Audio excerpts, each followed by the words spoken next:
What is up, YouTube? I'm Choctopus, and after doing a top 10 worst stages in Smash Ultimate, it's only natural that we counterbalance that trash video with a top 10 best stages in Smash Ultimate. Well, at least these are my top 10 stages in Ultimate. Your list may differ, and I'm curious to see it, so make sure you drop yours in the comment section below. Smash has always been known for quirky, creative, and fun stage designs, and this game is no different than past entries.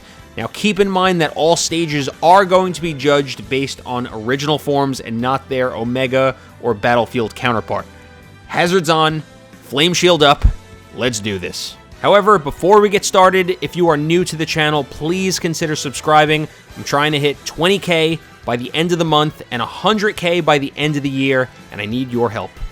Delfino Plaza is a stage that originates from Super Mario Sunshine for the Nintendo GameCube and was introduced into the Smash universe as a stage with Brawl.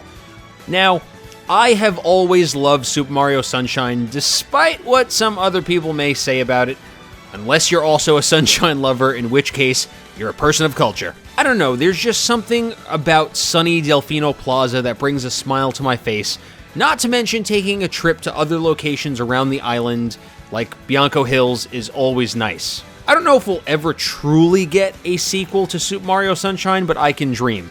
And I know it caught a lot of heat because people didn't like the whole flood mechanic, but I don't think it was that bad.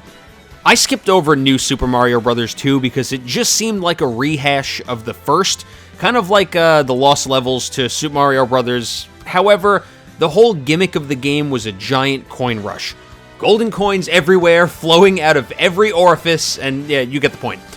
Golden Plains brings the coin rush into Super Smash Bros., which is the closest thing to a coin match that we'll get in Ultimate, unless they bring it back through DLC, please, Sakurai, if you love us. You run around Golden Plains while beating the hell out of each other, gathering golden, blue, and red coins, and once you hit 100 coins, you gain a temporary golden power-up, which I think increases damage, but I'm not 100% certain on that. It adds a fun mechanic to the game, plus the Golden Plains stage has some nice scenery. While I normally enjoy brighter, more colorful levels, Castle Siege is amazing. It takes one of the main concepts of the Fire Emblem series, which is castle sieging, ironically, and brings it to life in a transforming stage that brings you from Battlefield to a room with a giant general statue to an underground burning magma hell. I honestly don't know much about Fire Emblem, but personally, I love the three completely contrasting transformations of the level. Yes, sometimes I call it a level, sometimes I call it a stage. I know some of you are going to get triggered over that. Deal with it. With a new Zelda game out, we were bound to get a new stage in Smash, and Breath of the Wild is a fantastic game, especially visually.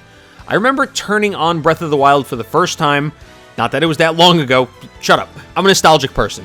I came home with my Switch, it was late, I got it around midnight, and I came home, and the first thing I did was play Breath of the Wild. Walking onto the Great Plateau, music playing, and just being in complete wonder. I don't think I've felt that way about a game in a long time. Naturally, I was going to be attached to the Great Plateau Tower stage because it features everyone's favorite old man who gives you a glider and the same scenery in the background that I've come to love in the game itself. The stage itself doesn't have too many hazards with the exception of part of the tower being destructible and being replaced with a platform. Temple, okay, I might get some heat for this because I listed New Pork City in the worst Smash stages because I said it was too big. If you haven't seen that video, I'll link it below. Zelda's Temple is the original big stage, though. It's the OG. Every other big stage is just great value Zelda's Temple. See me outside. Watch what happens. I think at some point all of us were familiar with the breakdown of the sections of Zelda's Temple as stated in that popular meme. The first rule of Hyrule Fight Club is we don't talk about Hyrule Fight Club. But in all seriousness, Zelda's Temple is a classic. It was first introduced in Melee, loosely based on one of the palaces in Zelda 2: The Adventure of Link, but takes some cues from other games including Ocarina of Time and The Wind Waker. Also, let's not forget about the Temple Race, which makes Fast and the Furious look like child's play. Seriously, if you didn't know, fun fact that in the Super Smash Bros. Melee instruction booklet, there was information for a Temple Race, which was basically a loop around Temple, and you would just race your opponent, and See who could do the most laps in a specific time frame. In fact, Nintendo was way ahead of the YouTube content train with this one. You also had King of the Rock, in which players would fight for control over the rock and Congo jungle. Can we please all be in agreement that New Donk City Hall deserves to be on this list? New Donk City Hall made its debut in Smash Ultimate from the recently released Super Mario Odyssey, which is a masterpiece within itself.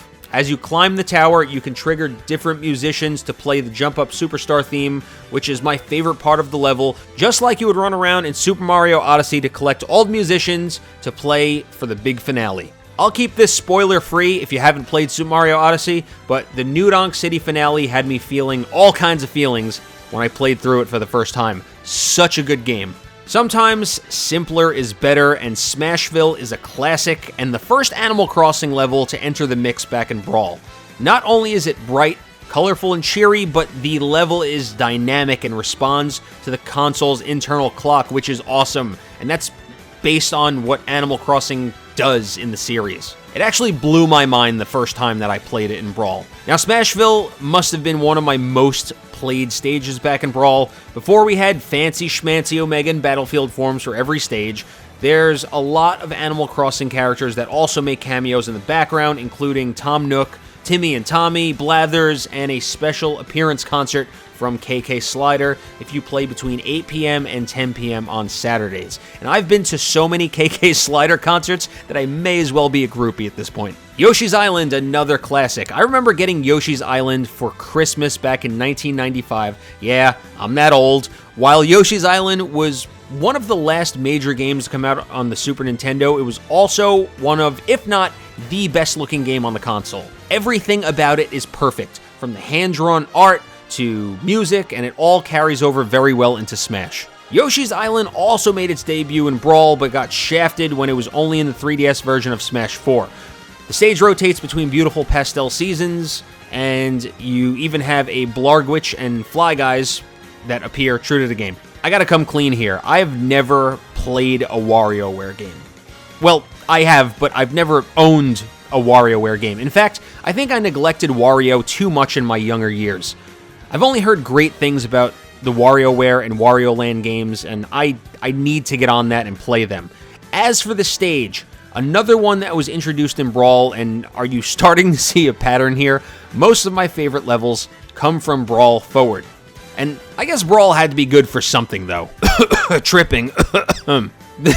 The stage features a set of WarioWare microgames that players can participate in while beating the hell out of each other. Personally, I understand that it's a gimmick, but at least it's a fun one, and I'm willing to fight this one to the death. It's a great level. I never got to take full advantage of Pictochat because a lot of my friends didn't get a DS until the Lite came out, and I was an early adopter with my fat DS, and I'm using PH because we're resurrecting late 90s lingo here. Pictochat was awesome because it was straight to the point. You could jump in a chat room with 3 other friends and draw, and most of the time it was inappropriate. That's it. And in Smash, all kinds of drawings pop up, ranging from a car to paper planes to even Donkey Kong throwing barrels and more.